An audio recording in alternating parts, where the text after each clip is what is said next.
The Greek style. The Greek style took its name from the depictions of slingers on ancient Greek artifacts. The slinger holds the sling taut with a pouch in the non-throwing arm, and it looks like he is aiming down the cords. You could argue that the pictures are depicting the initial position of most slinging styles.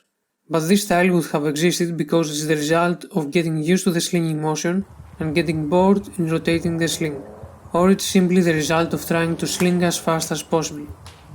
In the military institutions of the Romans, the Re Militari, Vegetius says the slinger should be taught to rotate the sling once above their head before they cast a stone, so it's safe to say this slinging style was used by the ancients. How does this style perform? At close ranges where a good setup of your body and a long wind-up is not that necessary, the Greek style is the way to go. To get a good release in a multi-rotation style, you have to feel the sling and have a consistent wrist motion. In the Greek style there isn't enough time for damping any oscillation of the pouch.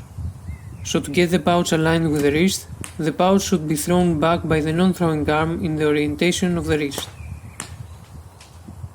If the right palm points up, then the projectile should be pointing up when it leaves the left hand. I've done many hundred short 10-minute rounds, so theoretically this style can be sustained indefinitely at 10 rounds per minute as long as you can grab stuff from the ground that fit in the pouch. The power is good for slinging up to 100 meters, but with the distance you will get lower rounds per minute because you will commit more on the forward motion of the body, and with more flight time you tend to wait to see the impact. To reload relatively fast after release, grab the pouch with the left and the stone with the right. Another way to reload is to grab the pouch with a non-throwing arm in a way that you can immediately grab the ammo from the ground and load the sling at the same time. To get the highest RPM with this or any style, use a shorter sling, consistent ammo, shoot at short ranges and practice.